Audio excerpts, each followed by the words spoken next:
Good afternoon, guys, and welcome back to Fireside Farms. So the seedlings that we started together are, a couple of them are starting to get big enough that I probably need to up pot them. Not all of them. My tomatoes and peppers are still very much in their baby seedling stage, so they can take a little bit longer. But a lot of these flowers that I started, Cosmos, Bachelor's Button, Catnip, and Blue Spice Basil, they all have their true leaves, so their second set of leaves. And I sow quite heavily, so there's a lot in these pots and they need to be put in different ones. But it is really, really windy outside, and I hope you guys don't hear like my door is rattling. It's so bad. I was supposed to be 35 to 45 mile per hour winds with 70 mile per hour gusts today, but honestly, looking outside, it just feels like it's 75 mile per hour sustained winds. Everything is blown over. My garden fence is non-existent. It's a mess. So I wanted to talk to you guys today about raising chickens in the desert and why I don't rotationally graze my chickens in a chicken tractor in my acre plot. A little chicken fiasco happened yesterday or the day before, and I got some video of it, which I'll be interspersing here as I talk to you guys. But I'm also gonna be up potting these. So it's just gonna be a casual and relaxed conversation today out of the wind. And I've been meaning to tell y'all anyways why I don't chicken tractor my laying hens in a Joel Salatin style on my property. Because I do have enough room, but I live in the Southwest, and there's specific reasons why you may not want to always rotationally graze your poultry. So I'm actually gonna start with the chicken fiasco itself. Man, if you guys follow me already on YouTube, you'll know that my girls just get out constantly. All of their wings are clipped, and I have a neighboring fence to the west that's just a rock wall with wrought iron beams above it. So the chickens can I think it's like 3 feet tall. The chickens can really easily hop up onto there, and then they hop through the fence, walk down the way, and hop back over the fence to get out of their coop and onto the rest of the property. They've been doing that for a while, and it didn't really bother me until I realized that I was missing eggs. And then to top that off, I woke up yesterday morning and I was missing one of my girls, one of my whiting true blues. Now all of my egg layers are brown egg layers, and I had gotten 2 whiting true blues from my mom. And I was really, really excited because I want a colorful egg basket. Woo! Look at the roots on these Cosmos. Dang. So I was missing one of my girls the other morning when I went out to feed, and I was looking for her everywhere. I could not find her. We have coyotes in the area. We have an owl that lives in on a nearby property. So I just assumed maybe she'd, been out of the fence when the coop closed and the owl had gotten to her or something.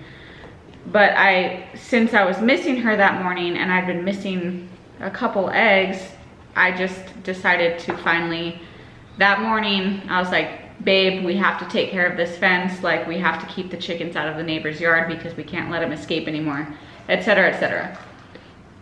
All of this was brought on by a missing chicken. So I have this twofold plan to keep the hens in their coop. First off, we need to tighten up the electric netting fence. It constantly sags. I have really poor soil to use that type of fence, so we just needed to find a way to make the wires taut so that it was actually 4 feet high instead of 3 feet high and sagging. And then the second part of my plan was to put spare chicken wire I had on the neighbor's wrought iron fence to keep the chickens from escaping that way, going onto his property, walking down the way, and then hopping back over onto our property. So this was my plan, and I mean, it still is my plan. It's in effect now. But while we were starting to put the fence together, Freya would not leave the pile of logs that we have next to our compost pile alone. She just kept going over there. And so Chase goes over to investigate, and he finds 2 of our girls and one that I was missing. They had a clutch of eggs inside the wood pile. So we move all the wood and get the girls out, and come to find there are, oh goodness, I don't know how many eggs there were. There were a lot, because I also found a clutch of eggs in the neighbor's yard, which I climbed over the fence to get, which was, I think it was like 6 eggs. But in total, of all the eggs that I had been missing for the last week, were 28. 28 eggs that these girls were laying elsewhere besides the coop. So that really solidified it for me in that moment that we needed to fix the fence. So that's exactly what we did. We put the chicken wire right behind the coop on my neighbor's fence so that they wouldn't be inclined to hop over. I then also wanted to extend the electric netting about 1 foot away from the rock wall, hoping that they would not only have the chicken wire there so they couldn't climb through, but with the extended height of the electric netting fence and the distance from the wall, they would be less inclined to try and hop over the fence. So in order to tighten up the fencing, we just stuck some metal poles in the ground at each corner of the fence, and then used some rope to tie the actual electric netting fencing to those poles. That way it pulled it from all sides. And now the fence is at about 4 feet high like it's supposed to be. It is the next day and some of the girls are still escaping, but I think it will definitely be better, at least for now, until we build a permanent chicken run. And that leads me into why I don't just chicken tractor my hens across my whole property. Why do I bother trying to keep them in a coop when I have a full acre of land to graze them on? Well, for one, I don't grow a lot of grass.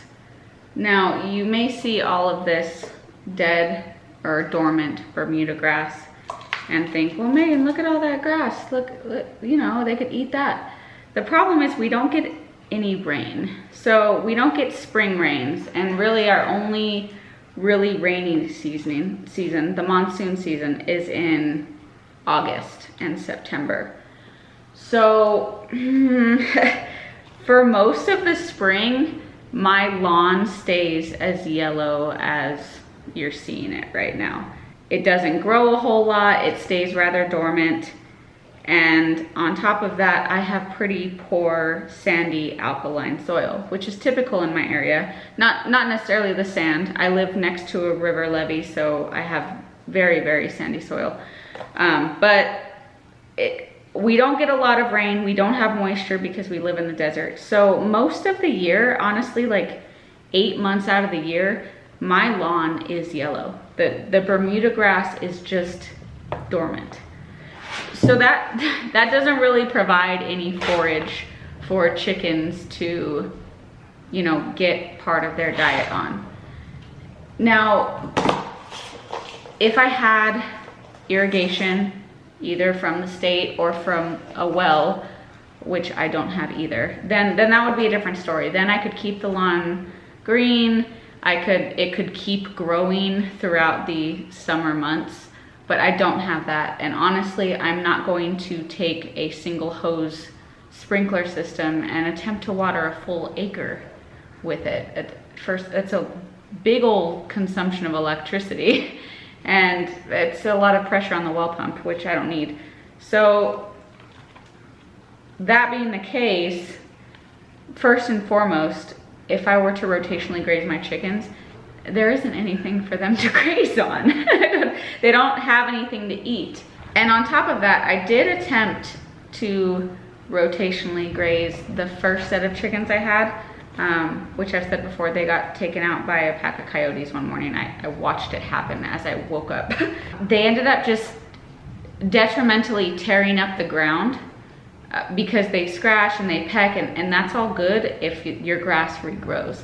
But my grass is dormant for most of the year. So them tearing and pecking at the ground and just tearing up the sand, it actually was worse for the land than it was better, because we don't have enough moisture for their manure to sink in, for their scratching to really encourage plant growth or seeds to germinate, because there's just no water.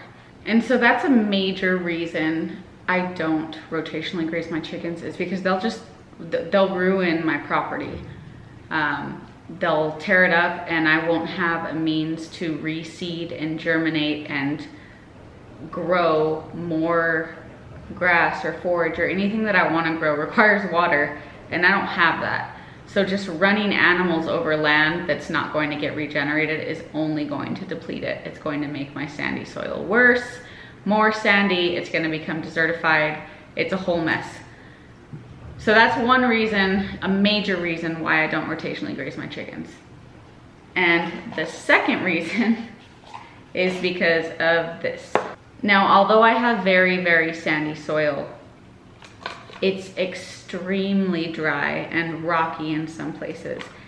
And to use this electric netting, like I see so many other people using in greener and more luscious parts of the world, they just don't sink in to the ground the way they're supposed to. Every time Chase and I move this electric netting, it is a chore, such a chore. And this is not a rag on like the fencing company. I don't even remember where we got our fence, our electric netting. It's not their fault. They can be a little cheap. The stakes can be a little cheap, but it is a very good fence, and the fence still completely works. It's just we have really poor soil, and living in the desert, you're often finding sandy, rocky, hard-packed soil that is just not conducive to driving things into dry. So right now, in this moment in our lives, those are the reasons that we do not pasture our poultry. Now, for the meat birds, we did build a meat tractor, and we will be using that to run 35 meat birds. They arrive in March, at the end of March. We will be using that to run 35 meat birds on the property so that they can forage and get as much exercise and spare food in as possible before they're harvested. But with that meat tractor, I do plan to move it on the daily, and then right after the location that they've been, I'm going to put grass seed down and use a sprinkler. And because it's such a small area, I think we created, I don't even remember the size of it. Okay. Because the chicken tractor is such a small area, watering after in the spot that they were is much more doable than trying to water a whole acre of land for my chickens to forage on. So I'm hoping that in that way, the meat birds do actually help my soil. But they're a very concentrated, small location area that I can fertilize and water after they leave, rather than doing it over this huge, large scale of my acre and a half or some. But not all hope is lost. I don't want you guys to think that it's just impossible to rotationally graze chickens in the desert. It's not. My land is very bare. I live in a wind tunnel. I have no trees on my property. There are many things about this property I wish I could change, and that would be more beneficial to growing greenery if I had them. And I'm working on it. I'm working on adding trees to the property and improving my soil so that it's better for things to grow. But that will take time. For now, I still get good use out of my chickens. Obviously, these wonderful girls give me eggs every day, more than I can use. And they also give me compost. So instead of rotationally grazing my chickens in a chicken tractor, I just have them make me compost instead. So I use the deep litter method, which is just large amounts, several inches of wood chips. and you keep layering that over so that there's never any chicken smell. My chicken run doesn't smell like chickens at all. It doesn't smell like anything, but there's no stink.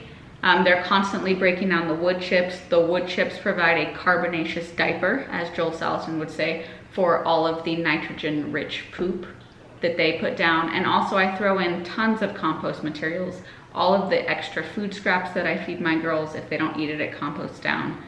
I throw tons of weeds and leaves and other greenery from the garden that either I can't use.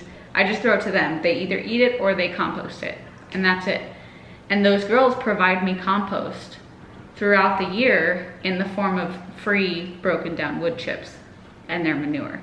So I'm still using them beneficially on the property. I'm still getting more than just eggs out of them. I'm just not getting luscious pasture out of them. Now I do hope to one day rotationally graze my chickens. I hope to one day live in a place where it rains 8 inches a day versus 8 inches in a year. Oh my goodness. I don't love the desert. It's beautiful sometimes. I just don't love it. But yeah, so I wanted to explain to you guys why I do my chickens the way that I do. And especially for those of you out there who do live in the desert and you're just constantly bombarded by, which is amazing. I mean, rotationally grazing your chickens in a chicken tractor, permaculture chickens is awesome. Such great information, such a great practice. But it's not always practical to everyone and every climate and every terrain. And some beginners don't know that. There are multiple methods to raise chickens that are organic and healthy and also won't tear up your property if you don't need it to. I do let my chickens free range quite often. Obviously, they get out constantly. And I don't chase them every time they get out. I just let them be. In fact, when they first started getting out and I got tired of chasing them, I fully resolved myself that it was going to be survival of the fittest. I'm here to grow a chicken flock that will survive and thrive on my property.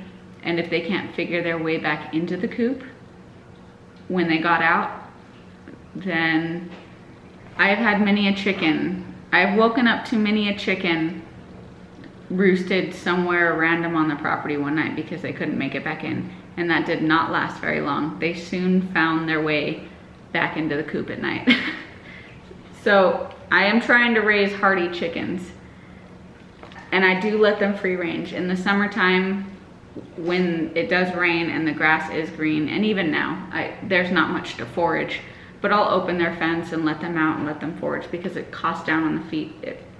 Because it cuts down on the feed bill and it makes them happier. They're so happy when they get to get out and go play and stuff and peck at stuff. So I do that. I'm not going to move them every day so they can tear up the grass I don't already have and waste my time for a whole hour trying to move that electric netting because the stakes just don't sink in without breaking into my lawn. I want to provide encouragement to those of you that are new out there in my kind of environment. You don't have to raise chickens like you see all over YouTube where they're moving them every day in an electric netting, in a chicken tractor. That is great and that is ideal. It really is.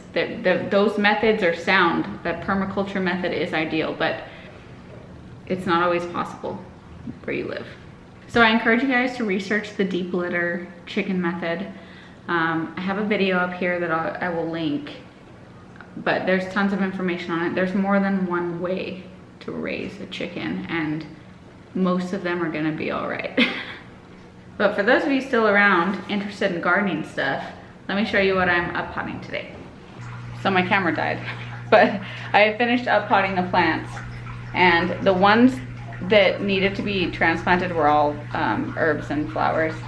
The veggies are still growing, and I'll show you those in a second. But for the up potting, we did cosmos, safflower, bachelor's button, and a ton of blue spice basil. Basil seeds are so small, and I did not realize I put that many in the dirt, but there's like 12 different pots of basil, which I don't have enough room for in the garden, so we're gonna be giving those away. But everything else is doing great. Almost everything has come up. My tomatoes, my peppers, most of my flowers and herbs back there are also up. They're just lower than the tomatoes. The one thing that hasn't come up yet, for the third time, is St. John's wort. And I don't know why I cannot grow this. I almost cussed. I don't know why I can't grow this stuff. Third time in a row. Surely it might be me. It can't be a whole bad seed packet. That would be ridiculous. I don't know. I don't know what I'm doing wrong, guys. If anyone has any tips for St. John's wort, let me know. But I'm gonna head out and I will update you on the wind damage later. Thank you for joining me today. Till the next one.